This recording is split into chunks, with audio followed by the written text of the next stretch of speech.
दोस्तों, आपको इस चैनल में आपका स्वागत है। हार्दिक अभिनंदन है। आशा करते हैं आप लोग अच्छे ढंग से पढ़ाई कर रहे होंगे। तो आज हम सेशन को स्टार्ट करने जा रहे हैं दोस्त, और एसएसटी से लिए हैं। एसएसटी से हम हिस्ट्री से चालू कर रहे हैं।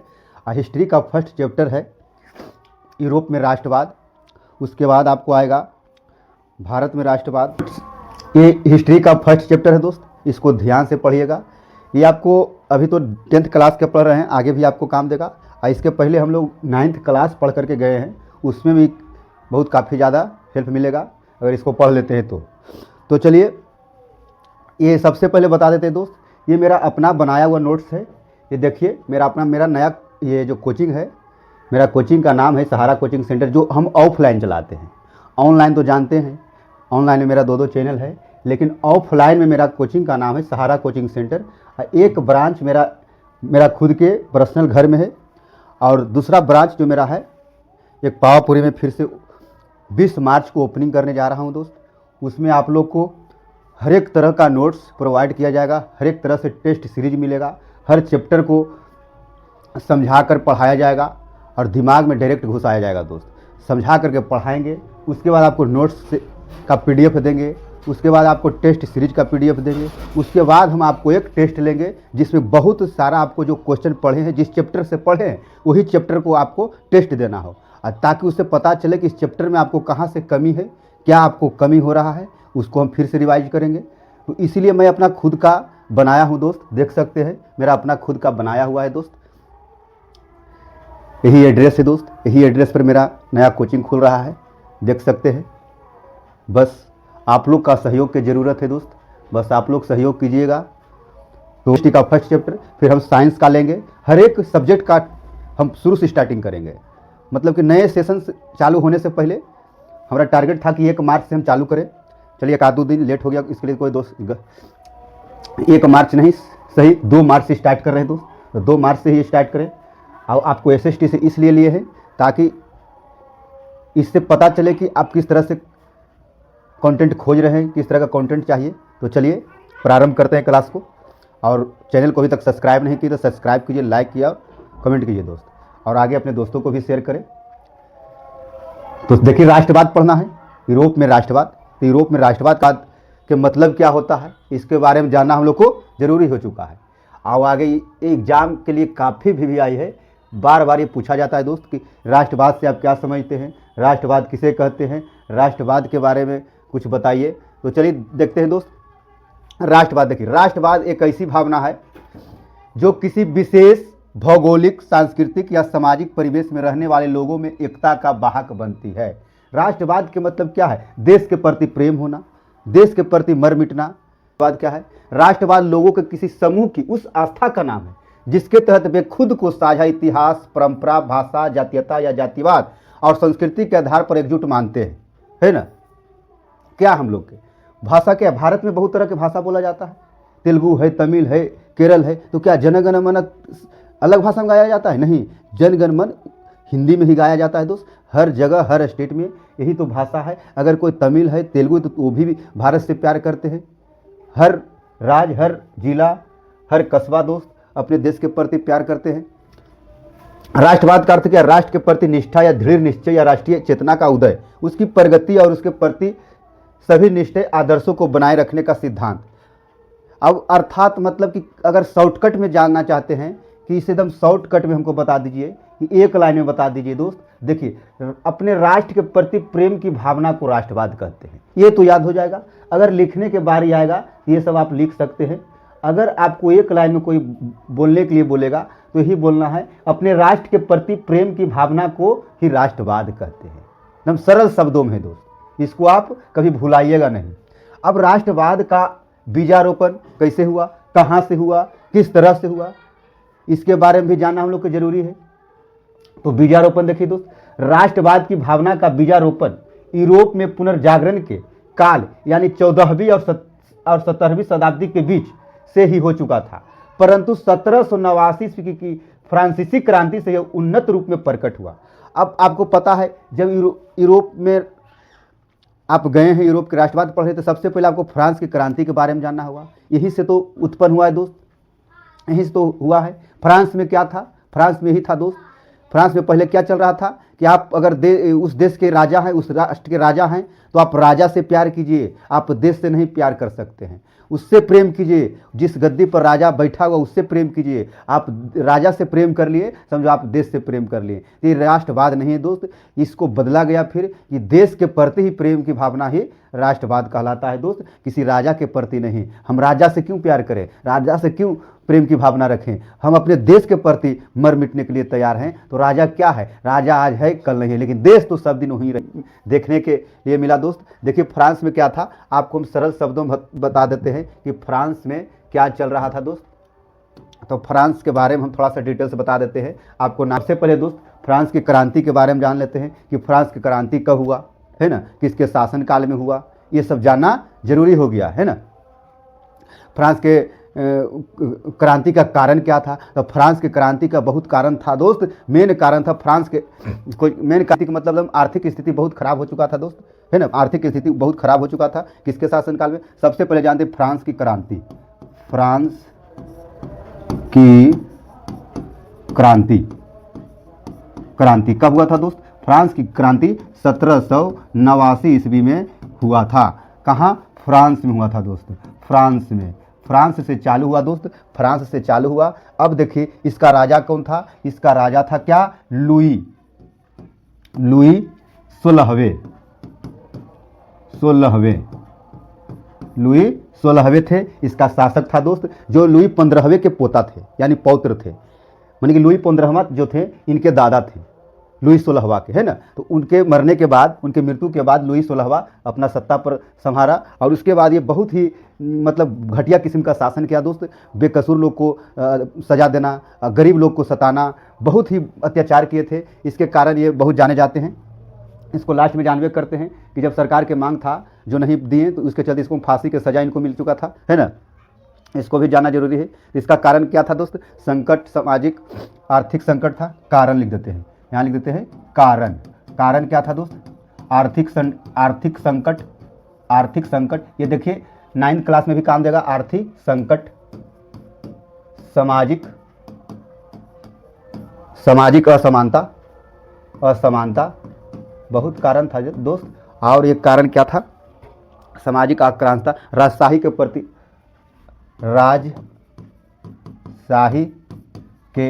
प्रति आक्रोश, ये था दोस्त। ये कारण था, और बहुत कारण था, लेकिन ज़्यादा डिटेल्स मत पढ़िए ताकि आगे भी हम कम समय में अधिक वीडियो देना है ना। तो लुई 16वां का जो शासनकाल में था दोस्त, वित्तीय स्थिति जो बहुत खराब थी। आइए फ्रांस का अंतिम शासक था, क्या था? ये फ्रांस का अंतिम शासक था दोस्त, ताकि आपको अच्छे ढंग से पढ़िए और अच्छे ढंग से समझिए, है ना। जन्म कब हुआ था इनका? जन्म हुआ था दोस्त 23 अगस्त 1754 ईस्वी में हुआ था दोस्त। ये कौन वंश से पता है? ये बुर्बो वंश से थे। क्या? बुर्बो वंश। आपको डिटेल्स इसलिए बता रहा हूँ, इससे ऑब्जेक्टिव बहुत आता है। पूछ देगा लुई 16वां किस वंश से थे? तो बुर्बो वंश से थे। जन्म तो पूछे ना पूछे, लेकिन इसका एक क्वेश्चन आता है कि लुई 16वां को फांसी कब दिया गया था, है ना। लिख देते हैं लुई 16वां को फांसी की सजा। ये क्वेश्चन आता है, इसलिए हम बता रहे हैं कि लुई 16वां का फांसी आता है, इसलिए हम आपको बता रहे हैं कि 21 जनवरी 1793 ईस्वी को दोस्त। 1793 में इनको फांसी दे दिया था। मन के राजद्रोही के लिए राजद्रोही घोषित कर दिए गए थे, यानी देशद्रोही जिसे कहते हैं ना, उसी तरह राजद्रोही हो गए दोस्त। इसी तरह आपको इनको पता है, इनका पत्नी का नाम था क्या? मारी लिख देते पत्नी। इनका पत्नी था दोस्त, बहुत व्यवहारिक आदमी थे, लेकिन ये राजा जो थे बहुत ही अन्याय करते थे, है ना। मारी अतवानेत थे दोस्त। ये सब जान लीजिए, ताकि आपको इसलिए बता रहा हूँ ताकि आगे जो छूट गया है पीछे 9th क्लास में भी उसको पूरा कर लीजिए, और आगे के एग्जाम में भी काम देगा, आपको काफ़ी हेल्पफुल मिलेगा दोस्त, है ना। अब देखिए ये क्या चल रहा था? यह एक राजतंत्र चल रहा था फ्रांस में। क्या चल रहा था? राजतंत्र। क्या चल रहा था? राजतंत्र चल रहा था। राजतंत्र कौन चला चला रहा था? लुई 16वां चला रहा था। क्या? लुई 16वां क्या चला रहा था? राजतंत्र। राजतंत्र किसे कहते हैं? जहाँ कोई एक राजा देश को चलाए, वहाँ के शासन व्यवस्था चलाए, वही राजतंत्र हो गया। अगर हम लोग क्या, हम लोग प्रजातांत्रिक है, जनता के पास सब कुछ है, जनता चाहेगा तो सरकार बना सकता है, जनता चाहेगा तो सरकार गिरा सकता है दोस्त। तो वहाँ राजा का शासन चलता था, इसलिए राजतंत्र चल रहा था। लेकिन बहुत अन्याय इसने किया, बहुत तरह के कर उर टैक्स वसूलना ये चालू कर दिया, तो इससे जनता काफ़ी परेशान हो गया। जनता जब काफ़ी परेशान होने लगे तो क्या किए, जनता ने इनको एकदम विद्रोह करने लगे, और इनको जब हटना पड़ा तो क्या हुआ, इनको जब हटना पड़ा तो क्या आ गया, प्रजातांत्रिक शासन आ गया। क्या? प्रजातांत्रिक शासन। जब जनता के हाथ में शासन चल गया, तब एक संविधान बनाया दोस्त। क्या बनाया? संविधान बनाया। जनता ने संविधान बनाया। संविधान कब बना? 1792 ईस्वी में बना। इस संविधान में क्या था दोस्त? इस संविधान में क्या था? अमीरों के लिए संविधान था, अमीरों के लिए, अमीरों के लिए। ये संविधान तो बना दिया जनता लोग, लेकिन क्या देख रहे थे कि यहाँ सब अमीरों के सब कुछ व्यवस्था मिल रहा है, वहाँ उसको टैक्स नहीं लग रहा है, वो जैसे चाहे उसे जी रहा है। लेकिन गरीबों के प्रति बहुत नियम कानून था, सख्त कानून था, बहुत उनके पर छोटे छोटे कसूर के लिए उनको बहुत भारी सजा दे दिया जाता था, या मौत की सजा दे दिया जाता था दोस्त, यहाँ तक है ना। अमीर के लोग, तो अमीर लोग से क्या हुआ, अमीर लोग से गरीब लोग अलग हो गए। जब वो संविधान बना, जब अमीर के प्रति वो संविधान बन गया, तो क्या हुआ, गरीब लोग एक साइड हो गए। जितना गरीब किसान मजदूर थे वो एक साइड हो गए। क्यों हो गए? ताकि हम अपना एक संगठन बनाएं, तो वो भी एक संगठन बनाया। क्या बनाए? देखिए, अमीर लोग क्या बना था, लेकिन क्या हो गया, गरीब लोग क्या किए, लिख देते हैं यहाँ पर, गरीब मजदूर लिख देते हैं, मजदूर एक संगठन बनाए, इसको एक दल बनाए। दल क्या था? जैकोबिन दल, जैकोबिन क्लब था,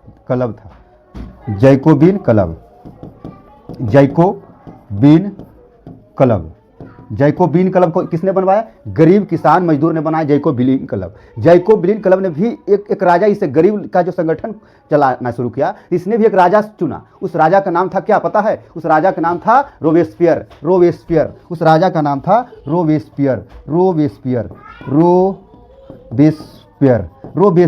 अब रोबेस्पियर भी देखा दोस्त, रोबेस्पियर के तो राजा बना दे गया। राजा क्या बन गया, लेकिन जब राजा बना तो जिस तरह से धीरे धीरे क्या करता है, जब नहीं कहता है कि आदमी पर थोड़ा सा माथा पर बैठा दीजिएगा, तो क्या होता है, अपना औकात दिखा देता है। ये भी अपना औकात दिखाने लगा, अपना फिर असली रूप में आ गया। ये भी छोटे छोटे गलती के लिए गरीबों किसानों को मौत की सजा दे देता था। कौन? ये रोबेस्पियर ने शासन किया। कब तक रोबेस्पियर किया था दोस्त? 1793 ईस्वी तक। 1793 ईस्वी तक क्या दोस्त? रोबेस्पियर ने शासन किया। किसी तरह 1799 तक यहाँ चला शासन, 1798 तक। 1798 के बाद फिर कौन आता है आपको पता है? फ्रांस के सबसे महान शासक, यूरोप का सबसे महान शासक उसे माना जाता है, जिससे बोला जाता है नेपोलियन आया 1799 में। एक सैनिक के रूप में आया, उसने कहा कि एक बार हमें ये सरकार चलाने के लिए दे दीजिए, ताकि देखिए हम किस तरह से यहाँ परिवर्तन कर देते हैं। गरीब हो चाहे अमीर हो, सबका प्रशासनिक व्यवस्था हम ऐसा बना देंगे ताकि लगे कि नहीं, गरीब लोग के ऊपर कोई अत्याचार नहीं कर रहा है,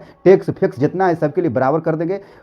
जो गरीब लोग जैसे जी रहे हैं उस तरह से हम इसको जीने नहीं देंगे, और मतलब कि बहुत गरीबताई से, कठिनाई से जी रहा है, इस तरह से बना देंगे कि अमीर गरीब का कोई फर्क नहीं पड़ेगा, सबको एक समान हम दर्जा देंगे, है ना। तो इसको बना दिया गया, किसको?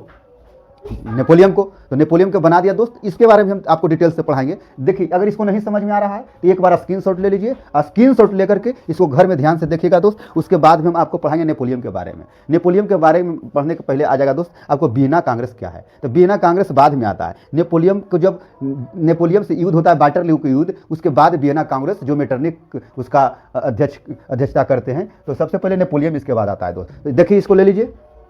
तो चलिए, इसके स्क्रीनशॉट ले लीजिए दोस्त, और इसको ध्यान से देखिएगा किस किस तरह से आया, कैसे कैसे फ्रांस में शासन चला दोस्त। देखिए, पढ़ना रटवाना वो अलग चीज़ है दोस्त, हम रटवाते नहीं हैं। बच्चा को किस तरह से उसको हम पढ़ाएं ताकि उसको माइंड में सेट कर जाए, हम ये कोशिश करते हैं कि ताकि अगर SST है तो SST हल्का विषय में मत लीजिए।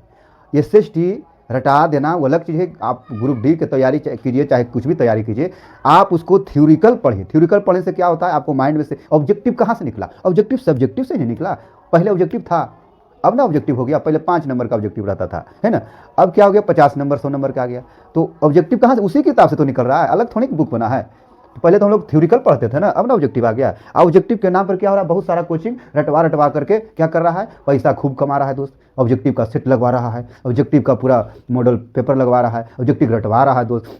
उसे ट्यूशन वाला का काफ़ी फायदा हो रहा है। रटवाइए नहीं, उसको दिमाग में घुसाइए ताकि उसका बेस बना हुआ रहे और वो आगे क्लास में जब जाए, मैट्रिक से इंटर में प्रवेश करे, तो कुछ कुछ उसको जब पिछले क्लास में पढ़ करके आए हैं, 10th से 11 में गए हैं, तो उसको आसान लगे। ये कि नहीं हम रट के चल आए और 10th में कुछ, 11th में कुछ, 12th में कुछ समझ में नहीं आ रहा, तो सब पढ़ने से कोई फायदा नहीं दोस्त। बाकी आपके ऊपर है, जैसा पढ़िए कोई दिक्कत नहीं। हम ऑफलाइन भी पढ़ाएंगे तो इसी तरह से पढ़ाएंगे। तो चलिए आगे चलते हैं। आपको देखिए दोस्त, अब आ जाता है वियना कांग्रेस। तो वियना कांग्रेस इसमें पहले हम दे दिए हैं, थोड़ा सा मिस्टेक हो गया, पहले नेपोलियन के बारे में पढ़ना था। तो नेपोलियन, देखिए नेपोलियन एक महान सम्राट था जिसने अपने व्यक्तित्व एवं कार्यों से पूरे यूरोप के इतिहास को प्रभावित किया। अपनी योग्यता के बल पर 24 वर्ष की आयु में ही सेनापति बन गया। मात्र 24 वर्ष के आयु में वह सेनापति बन गया दोस्त। वो था एक सैनिक, साधारण सैनिक था, लेकिन वो देखा वहाँ के शासन व्यवस्था तो उसको रहा नहीं गया। उसने मुंह खोल करके बोला जनता से कि एक बार हमें, एक बार यहाँ का शासन चलाने दीजिए, हम पूरा सत्ता पलट के रख देंगे, आपको कोई दिक्कत नहीं होने देंगे, है ना। तो नेपोलियन आया। तो नेपोलियन कब आया दोस्त, इसके बारे में लिख लीजिए। नेपोलियन सबसे पहले आया, नेपोलियन आया दोस्त कब, 1799 में, सैनिक के रूप में। क्या, सैनिक के रूप में। सैनिक के रूप में आया कौन दोस्त, नेपोलियन आया, है ना। ये एक सैनिक था, साधारण सैनिक था दोस्त, है ना। अब पता है नेपोलियन का जन्म कब हुआ था, सबसे पहले नेपोलियन का जन्म लिख लेते हैं। जन्म हुआ था दोस्त, हम लोग के देश आज़ाद हुआ था 15 अगस्त 1769 ईस्वी में, है ना। इनका जन्म कब हुआ था, 15 अगस्त 1769 ईस्वी में दोस्त। ये सैनिक बन करके कब आए, ये शासन कब से कब तक किए थे दोस्त, शासन 11 नवंबर 1799 से 11 नवंबर 1799 से 1800, डेट भी लिख देते हैं 18 मई 1804 तक। लेकिन शासन तो किए 15 तक दोस्त। 15 तक के जो मेन इनका मुद्दा था वो क्या, पहले आए थे सैनिक के रूप में 1804 तक। जब 1804 में नेपोलियन संहिता आया दोस्त, उसके बाद यहाँ पासा पलटना चालू हो गया। जब पासा पलटा दोस्त तो पूरा सरकार पलट गया। इसने फिर शासन किया दोस्त, क्या होगा 18 मई 1800, फिर इसके बाद 6 अप्रैल तक क्या किए, 6 अप्रैल से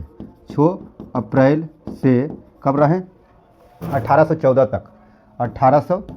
तक फ्रांस के क्या रहे, सम्राट रहे। लेकिन बीच में ये गड़बड़ा गए दोस्त, बीच में गड़बड़ाए तो फिर 20 मार्च से और 20 जून 1815 तक सम्राट बने दोस्त। 1815 तक सम्राट बने। तो ये सब क्या है दोस्त, थ्योरिकल, इसको याद कीजिए, पढ़िए, पढ़ने से ज़्यादा फायदा होगा दोस्त। इनके पिता का नाम क्या था पता है, पिता था दोस्त कार्लो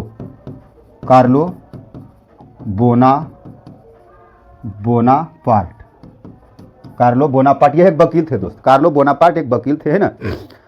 आपको जब नेपोलियन के बारे में पढ़े थे, आपको एक हम प्राचीन काल में लेकर के चलते हैं दोस्त, मध्यकाल में। तो आपको गुप्त वंश के बारे में प्राचीन काल में थोड़ा सा लेकर के चलते हैं। आपसे पूछ देगा भारत का नेपोलियन किसे कहा जाता है, तो भारत का नेपोलियन कहा जाता है दोस्त, भारत का नेपोलियन चंद्रगुप्त प्रथम के पुत्र कौन थे, चंद्रगुप्त प्रथम के पुत्र थे कौन, समुद्रगुप्त क्या थे। भारत का नेपोलियन किसे कहा जाता है, समुद्रगुप्त को कहा जाता है दोस्त। ये सब थोड़ा सा ध्यान दीजिएगा। नेपोलियन ने एक संहिता लागू किया, नेपोलियन संहिता,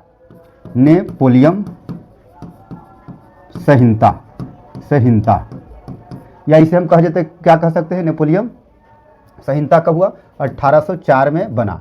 उसमें क्या था दोस्त, 1804 में इसे नेपोलियन कोड भी कहा जाता है। क्या बोला जाता है, नेपोलियन कोड भी बोला जाता है दोस्त, नेपोलियन कोड भी बोला जाता है ना। इसे नेपोलियन संहिता बोले चाहे नेपोलियन। आपसे ऑब्जेक्टिव में पूछा जाता है कि नेपोलियन कोड कब बना, तो 1804 में। नेपोलियन संहिता कब लागू हुआ, तो 1804 में। अब नेपोलियन कोड जब लागू हुआ तो इसका कानून बनना चालू हो गया। जब कानून बनना चालू हो गया दोस्त, तो कानून किस तरह से बना, तो कानून इस तरह से बना दोस्त। सबसे पहले इसने क्या किया, भारत में जो यूरोप में क्या नए संविधान बनाया गया दोस्त। इनके अनुसार नया संविधान बना, नया संविधान बना। और नया संविधान बना दोस्त तो किस तरह का इसमें नीति लागू हुआ। इसमें प्रशासनिक सुधार, सबसे पहले आर्थिक सुधार, प्रशासनिक सुधार हुआ, प्रशासनिक सुधार, आर्थिक सुधार, आर्थिक सुधार दोस्त, आर्थिक सुधार। और भी बहुत तरह के सुधार हुआ दोस्त, जैसे कि आर्थिक सुधार हुआ, धार्मिक सुधार भी हुआ, धार्मिक सुधार, धार्मिक सुधार हुआ। धार्मिक सुधार के बाद भी और मतलब कि कानून संहिता, नया कानून बना, शिक्षा संबंधी बना, शिक्षा में सुधार, धार्मिक सुधार, शिक्षा सुधार। और क्या बना दोस्त, नया कानून संहिता लागू हुआ, कानून संहिता दोस्त। मतलब कि हॉस्पिटल हो, बड़े हॉस्पिटल बनवाए हैं, उसमें नया नया डॉक्टर लाए, हर तरह से सड़क सुरक्षा, जो गरीबों को चाहिए नेपोलियन ने वो सब कुछ पूरा किया। जो टैक्स लग रहा था, टैक्स कैसा लग रहा था पता है, टैक्स किस तरह से लगता था मजदूर के, गरीब किसानों पर, तो एक सामंत व्यवस्था चलता था दोस्त। सामंत व्यवस्था, सामंत क्या था दोस्त, सामंत था क्या, जो जागीरदार था, जो जमींदार जिसे बोलते हैं, जमींदार जो बड़े जमींदार होते थे दोस्त, छोटे किसान से, गरीब से, मजदूर से क्या करते थे, काम करवाते थे, काम किसान से करवाएं। कुछ टैक्स क्या हुआ, जब किसान से काम करवाएं तो कुछ हल्का फल्का खाने भर जो जीने के लिए ज़रूरत होता है किसान को मिलता था। थोड़ा सा जाता था क्या, राजा के लिए, जो वहाँ के शासक था, जो जैसे लुई 16वां था, उसको पहुँचता था। और जो बीच में बचता था, जिसे बिचौलिया बोलते हैं, बीच में था जमींदार, यही सब रख लेता था। क्या होता था, ये सब कुछ रख लेता था, तो ही सामंत होता था दोस्त। सामंत क्या था, जो जमींदार बीच में जो पूरा टैक्स रख लेता था, वही था। तो नेपोलियन ने इसे भी समाप्त कर दिया। नेपोलियन ने कहा कि नहीं, टैक्स सिर्फ एक लगेगा, वो भी डायरेक्ट हम तक आना चाहिए, बीच में किसी को नहीं देना है, डायरेक्ट टैक्स हम तक पहुंचना चाहिए। और वो भी जो जितना पहले ज़्यादा लगता था उससे भी कम लगना चाहिए, है ना। तो किसान के क्या चाहिए, मजदूर को क्या चाहिए, उससे बढ़े तो खुशी की चीज़ नहीं। हॉस्पिटल बन जाएगा, वहाँ डॉक्टर दे देगा। गरीब लोग के क्या चाहिए, अच्छी सड़कें चाहिए, अच्छी व्यवस्था, कानून व्यवस्था। जो अमीर लोग के पहले जो शासन चलता था, मनमानी जिंदगी जीता था, तो अब क्या हो गया, कानून वहाँ के सबके लिए समान रहेगा, सबके लिए शासन व्यवस्था, प्रशासनिक व्यवस्था सब समान रहेगा। गरीब रहे चाहे अमीर रहे, तो वहाँ के लोगों को क्या लगा, किसान लोगों को, मजदूर लोगों को, कि वाह, यहाँ तो सब कुछ मिलना चालू हो गया, जो था संभव नहीं था वो संभव होने लगा। मतलब कि खुशी से समा नहीं रहे थे, तो वही तब उनको क्या हुआ, नेपोलियन को सर पर बैठा लिए थे दोस्त। तब नहीं रहे थे, नेपोलियन भी अच्छा शासक नहीं थे, फ्रांस के लिए अच्छा थे, लेकिन वहाँ के अगल बगल जो छोटा छोटा राष्ट्र था, वहाँ के लिए बहुत ही बुरा आदमी थे। क्यों, नेपोलियन तो हाँ, फ्रांस ने तो वो सब कुछ सही कर दिए थे, लेकिन उसके आसपास, जितने हम लोग के आसपास के नेपाल हो गया, बांग्लादेश हो गया, पाकिस्तान अगल बगल है ना, तो उसी का शासन चल रहा था। तो वहाँ क्या था, जिसे लुई 16वां लेता था टैक्स, उसी तरह वो भी ले रहा था। जिस तरह से अत्याचार लुई 16वां करता था, नेपोलियन भी उसी तरह करता था। कहाँ, जो फ्रांस के आसपास के इलाका था वहाँ, लेकिन फ्रांस में सही करता था, फ्रांस के लोगों ने उसको सर पर बैठा लिया, है ना, इसलिए वहाँ के लिए सबसे महान शासक बन गया। लेकिन आसपास के लोगों के लिए महान शासक नहीं थे, ये भी एक उसी तरह के शासक थे दोस्त। लेकिन नेपोलियन कब तक रहा, 1815 ये इन्होंने वाटरलू का युद्ध हुआ दोस्त 1815 में, जिसमें ये हार गए। क्या हो गया, जिसमें ये हार गए दोस्त। तो क्या हो गया, लुई 18वां तक चला शासन, लुई 18वां तक शासन चला दोस्त। लुई 18वां के बाद आ गया कौन, मेटरनिख आ गया। मेटरनिख फिर अपना हाथ में ले लिया दोस्त। फिर बिना कांग्रेस सम्मेलन हुआ, उसके बारे में थोड़ा सा हम लोग पढ़ लेंगे।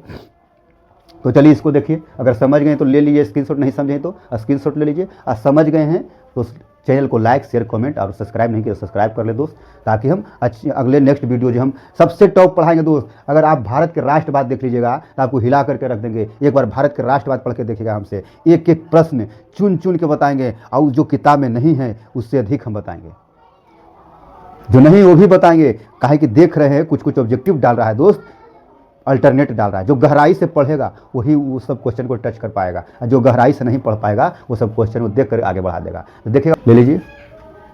चलिए नेक्स्ट, अब आ जाइए दोस्त, नेपोलियन के बारे में जाने, थोड़ा सा वियना कांग्रेस के बारे में जान लेते हैं। वियना कांग्रेस क्या था, यूरोपीय देशों को राजदूतों का एक सम्मेलन था। यूरोपीय देशों का क्या था, यूरोपीय देशों के राजदूत का एक सम्मेलन था जो सितंबर 18 से 14 जून 1815 को ऑस्ट्रिया की राजधानी वियना में आयोजित किया गया था। यही था क्या, वियना कांग्रेस सम्मेलन, जो 18 से 14 से 15 के बीच वियना में 200 से ज़्यादा यूरोपीय राजनीतिक दलों का प्रतिनिधित्व, जिनके दलों ने भाग लिया दोस्त, है ना, वही सब थे। तो इसमें कौन कौन से देश भाग लिए, ऑस्ट्रिया, रूस, इंग्लैंड और फ्रांस थे। अच्छा चलिए लिख देते हैं वियना कांग्रेस। वियना कांग्रेस के बारे में बता देते हैं, चलिए नोट कीजिएगा, कहिएगा नहीं सर इसको भी कर दीजिए। वियना कांग्रेस, वियना कांग्रेस, कांग्रेस सम्मेलन, कांग्रेस सम्मेलन कब हुआ था, 1814 से 1815 में हुआ, है ना। अब क्या था दोस्त, इसका अध्यक्षता किसने कर रहा था, अध्यक्ष कौन थे दोस्त, मेटरनिख। कौन, मेटरनिख। अब तो आपको पता होना चाहिए मेटरनिख कौन था, मेटरनिख के भी बारे में जान लीजिए थोड़ा सा। मेटरनिख 1773 तो ध्यान में है, लेकिन एक बार देख लीजिए 15 मई 1773 में, 15 मई 1773 ईस्वी में शायद सही होगा, 15 मई 1773 ईस्वी में इसका जन्म हुआ था दोस्त। कहाँ हुआ था, इसका जन्म जर्मनी में हुआ था। कहाँ हुआ था, जर्मनी में हुआ था दोस्त। ये अध्यक्षता कहाँ का, ऑस्ट्रिया की राजधानी वियना में कर रहा था, है ना। ये वाटरलू के युद्ध में नेपोलियन को हराने वाला यही था दोस्त। वाटरलू के युद्ध में नेपोलियन को हराया था, नेपोलियन को हराया वाटरलू के युद्ध में, वाटरलू के युद्ध में, और सत्ता नेपोलियन को समाप्त हो गया, नेपोलियन का समाप्त हो गया दोस्त। देखिए मेटरनिख यही था दोस्त, मेटरनिख कौन था। अब देखिए वियना कांग्रेस सम्मेलन में भाग कौन कौन से देश से लिया था दोस्त, ऑस्ट्रिया, रूस और इंग्लैंड, फ्रांस। देश, भाग लेने वाला देश कौन कौन भाग लिया था दोस्त, तो ऑस्ट्रिया एक खुद था, ऑस्ट्रिया, इंग्लैंड, फ्रांस और रूस था। क्या था, रूस था। ये 4 देश में करीब करीब 200 राजनीतिक दलों ने भाग लिया दोस्त, और यहीं से इनका शासन, मेटरनिख का शासन चलने लगा दोस्त। देखिए मेटरनिख के बारे में भी आता है क्वेश्चन, इसको भी थोड़ा सा पढ़ लीजिए, इसको अगर देख लीजिए एक बार तो और सही है, देख लीजिए। तो हमें तो लग रहा है दोस्त काफ़ी वीडियो लंबा हो जाएगा, और काफ़ी वीडियो लंबा हो जाएगा तो आप लोग पूरा देख नहीं पाते हैं। हम तो सोच रहे इतना तक ही रहने दें। चलिए इसको थोड़ा सा स्क्रीनशॉट ले लीजिए, हटाते हैं। देख लीजिए, नेपोलियन एक महान सम्राट था जिसने अपने व्यक्तित्व एवं कार्यों से पूरे यूरोप के इतिहास को प्रभावित किया। अपनी योग्यता के बल पर 24 वर्ष की आयु में ही सेनापति बन गया, मात्र 24 वर्ष की आयु में ही सेनापति बन गया दोस्त, है ना। उसने कई युद्धों में फ्रांसीसी सेना को जीत दिलाई और अपार लोकप्रियता हासिल कर ली। फिर उसने पीछे मुड़कर नहीं देखा और फ्रांस का शासक बन गया। उदारवादी से क्या समझते हैं, उदारवादी से क्या समझते हैं दोस्त, उदारवादी से क्या समझते हैं। उदारवादी लातिनी भाषा के मूल्य पर आधारित है जिसका अर्थ है आज़ाद, है ना। उदारवाद तेज बदलाव और विकास को प्राथमिकता देता है, ये सब समझ जाइए थोड़ा सा। रूढ़िवादी से क्या समझते हैं, ऐसा राजनीतिक दर्शन परंपरा स्थापित संस्थाओं और रिवाजों पर जोर देता है और धीरे धीरे विकास को प्राथमिकता देता है, वही रूढ़िवादी कहलाता है। विचारधारा के बारे में जान लीजिए। एक खास प्रकार की सामाजिक एवं राजनीतिक दृष्टिकोण इंगित करने वाले विचारों का समूह विचारधारा कहलाता है।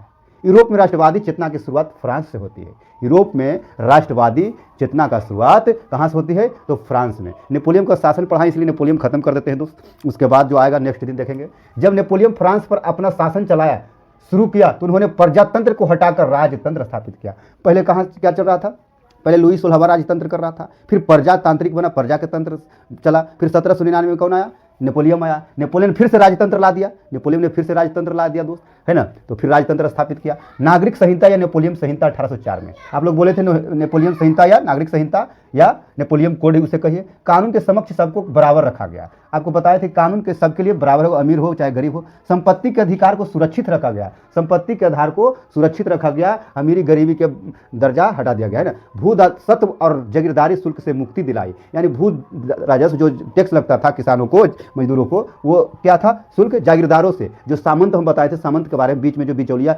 जमींदार लोग जो खा जाता था उसको हटा दिया गया जागीरदारों से। जागीरदारी क्या है, इसके तहत किसानों, जमींदारों और उद्योगपतियों द्वारा तैयार सामान का कुछ हिस्सा कर के रूप में सरकार को देना पड़ता था। 16वीं शताब्दी से पहले यूरोपीय समाज दो वर्गों में विभाजित था। कौन कौन वर्ग में था? यूरोपीय समाज, जिसे कुलीन कहते हैं, और दूसरा है जो कृषक वर्ग कहलाते हैं। तो कुलीन में कौन कौन आता है दोस्त? कुलीन वर्ग उच्च वर्ग थे, जो शासन के साथ सेना के उच्च पदों पर थे। कुलीन वर्ग जो उच्च जाति के लोग रहते थे, ऊंचे ऊंचे बड़े बड़े आदमी रहते थे दोस्त, और वो एक सेना के पद पर भी होते थे, है ना, आओ आते थे। बीच में एक और वर्ग था, जुड़ गया, जिसे मध्यम वर्ग कहा गया। बीच में एक और वर्ग जुट गया जिसे मध्यम वर्ग कहा। अब नेपोलियन के बाद हम पढ़े तो वियना कांग्रेस को भी खत्म कर देते हैं दोस्त। नेपोलियन के पतन के बाद यूरोपीय की विजयी शक्तियां ऑस्ट्रिया की राजधानी वियना में 1815 ईस्वी में एकत्र हुई, जिसे वियना सम्मेलन के नाम से जाना जाता है। इसका मुख्य उद्देश्य फिर से पुरातन व्यवस्था को स्थापित करना था। इस सम्मेलन का मेजबानी ऑस्ट्रिया के चांसलर मेटरनिख ने किया था। मेटरनिख ने करना था दोस्त, जिस तरह से पहले शासन चल रहा था, जो लुई 16वां 15वां चला करके गया था, उसी तरह से फिर से वही शासन आए। जिस तरह से नेपोलियन चला रहा था उसको पसंद नहीं था, उसको जलनशील हो रहा था दोस्त, इसलिए सोच रहा था हम पुराना व्यवस्था फिर से अपना ला दें, है ना। इससे सम्मेलन के द्वारा इटली, जर्मनी तथा फ्रांस में पुरातन व्यवस्था स्थापित किया गया। इटली और जर्मनी और फ्रांस में क्या हुआ, फिर से पुरातन व्यवस्था स्थापित किया जैसा चल रहा था। फ्रांस में वियना व्यवस्था के तहत बुर्बो राजवंश को पुनर्स्थापित किया गया तथा लुई 18वां फ्रांस का राजा बना। फिर से क्या हुआ, मेटरनिख ने किसे बनवाया, लुई 18वां को फिर से वहाँ के राजा बनाया दोस्त। फिर से राजतंत्र आ गया, फिर से उसी तरह से चालू हो गया दोस्त, फिर से पुरातन व्यवस्था स्थापित हो गया। अब पूछ देगा लुई 18वां किस शासक से थे, तो बुर्बो राजवंश से थे दोस्त। ये आता है मेटरनिख युग। 1815 के वियना सम्मेलन के बाद एक तरफ नेपोलियन युग का अंत तथा मेटरनिख युग की शुरुआत हुई। एक तरफ नेपोलियन का युग का अंत हो गया, अब मेटरनिख युग की शुरुआत हुई, जो 1848 तक चलती रही। 1815 से 48 तक के काल को मेटरनिख युग के नाम से जाना जाता है। आपसे पूछ देगा 1815 से 48 तक के काल को कौन सा युग कहा जाता है, तो मेटरनिख का युग कहा जाता है। बाकी हम पढ़ेंगे नेक्स्ट दिन दोस्त। वीडियो काफ़ी लंबा हो रहा है। जुलाई क्रांति से आगे हम लोग देखेंगे जुलाई क्रांति क्या है, उसके बारे में हम पढ़ेंगे दोस्त। जुलाई क्रांति के बारे में पढ़ेंगे। बाकी आप देख सकते हैं दोस्त, हम अपना नोट्स बनाए हैं। अगर आपको चाहिए तो दिए गए नंबर पर कॉल कीजिए, आपको नोट्स मिल जाएगा दोस्त। बहुत ही शानदार तरीके से बनवाए हैं। बाकी आपकी मर्जी, लें या ना लें दोस्त, ठीक है। बहुत बहुत धन्यवाद, आज के लिए इतना ही। आशा करते हैं आप लोग को अगर पसंद आया हो तो वीडियो को लाइक शेयर कमेंट जरूर करें दोस्त। अगर अभी तक सब्सक्राइब नहीं किए तो चैनल को सब्सक्राइब कर लीजिए। धन्यवाद।